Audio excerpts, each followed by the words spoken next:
ba magmahal ang isang introvert? Panoorin ang bidyong ito para malaman niyo kung paano natin mahalin ang mga taong may introvert. Tip number 1. Respetuhin mo ang pagiging introvert niya.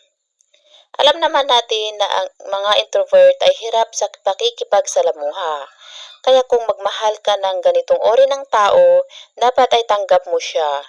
May mga pagkakataon na hindi talaga siya nakikipag-usap kahit kanino. Ang mga introvert na tao ay palasyer din. Pag nararamdaman naman nilang interesado ang kausap nila sa kanya, magkukwento at magkukwento yan kahit ano. Kaya kung magmahal ka ng isang introvert na tao, mahalagang malaman mo na nare-respeto mo ang ugali niya. Hindi mo siya dapat pressurein sa bagay na hindi siya komportable. Unawain mo ang ugali niyang ito. Tip number 1. Respetuhin mo ang pagiging introvert niya. Tip number 2. Bigyan mo siya ng alone time. Bigyan mo siya ng oras para mapag-isa. Kilala naman natin ang mga introvert bilang independent. Alam naman natin na sobrang sagrado para sa kanila ang alone time. Madalas, gusto nila na tahimik lang.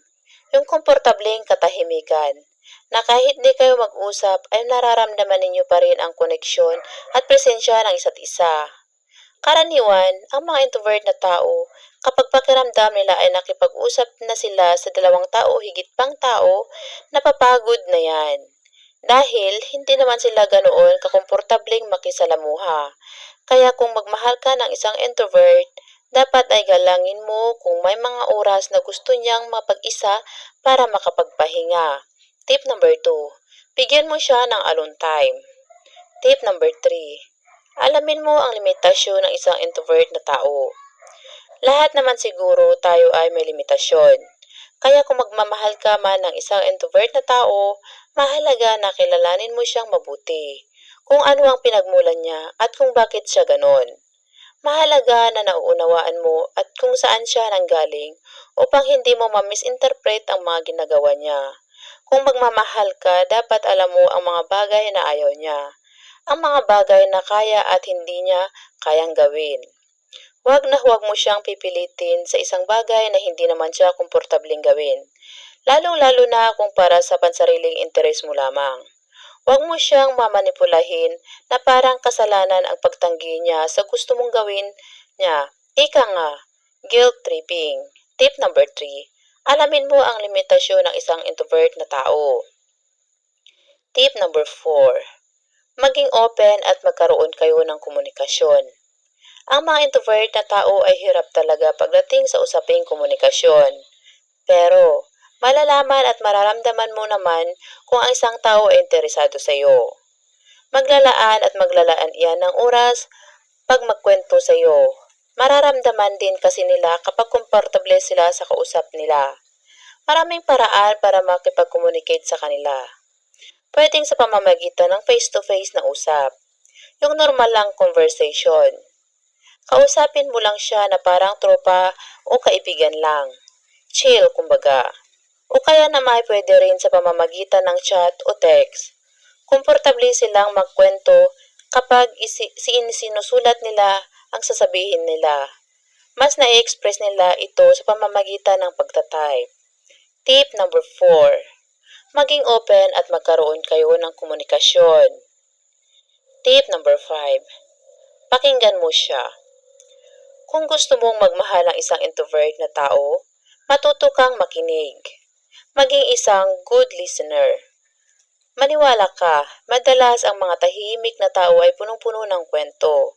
Sila yung mga tipo ng tao na sobrang daming natatagong kwento, na hindi lang may bahagi dahil hindi sila komportable sa tao.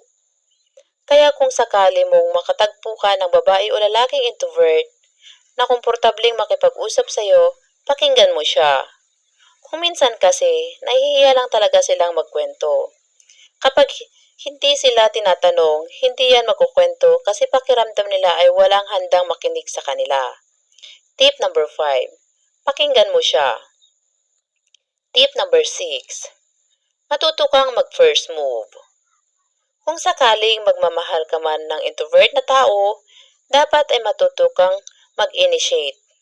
Ikaw ang maunang mag-approach sa kanila. ang mag-o-open ng topic kung gusto mo silang kausapin. Dapat ay sanay kang makipag-usap o mag-first move kung talagang interesado ka sa kanya. Dahil kilala naman natin ang mga introvert bilang kapag hindi mo kinakausap, hindi rin kita kakausapin. Mahalagang nauunawaan mo na hindi talaga sila nag-i-initiate o nauunang makipag-usap. Lagi lang silang tahimik sa isang gilid. Kung hindi mo kakausapin ay hindi rin sila magsasalita. Walang mangyayari kung hindi ikaw ang mauuna. Tip number 6. Matuto kang mag-first move. Tip number 7. Kailangan mong maunawaan na hindi sila expressive sa nararamdaman nila. Ang mga introvert na tao ay hindi pala kwento o palasabi ng mga nararamdaman nila. Karaniwan sa kanila, hindi sila nagsasabi o kinikimkim lang nila ito. Lagit-laging natatahimik lang yan. Kahit na kung minsan dumarating sila sa punto na sobrang sama na ng loob nila, ay hindi pa rin sila nagsasabi, umiiwas lang sila. Papalipasin, kumbaga. Pinoproseso nila ang kanilang emosyon sa tahimik, banayad at maayos na paraan. Yung tipo na hindi mo mahahalata, kaya kung magmamahal ka ng introvert na tao, mahalagang kilalanin mo siya. Dapat ay sensitive ka sa pakiramdam nila. Maging observant ka. Tip number 7. Kailangan mong maunawaan na hindi sila expressive sa nararamdaman nila. Tip number 8. Huwag kang maging agresibo. Kilala natin ang mga introvert bilang kalmadong tao. Kapag nahihirapan sila sa sitwasyon kinakaharap nila, pinag-iisipan muna nila ang lahat bago gumawa ng aksyon. Tinitimbang ng mabuti ang sitwasyon. Hindi sila agresibo o mapusok. Hindi nagpadalos-dalos sa nagiging pagpapasya. Kaya kung gusto mong magmahal ang ganitong uri ng tao, matuto kang maging kalmado. Tandaan, lahat naman tayo ay may batbang katangian. Pero, kung mahal mo talaga, gagawa at gagawa ka ng paraan para maintindihan mo siya. Ikaw ang mag-a-adjust para sa kanya. Hindi mo aakalaing magagawa mo ang mga bagay na di inagap ay magagawa mo pala. Tip number 8. Huwag kang maging agresibo.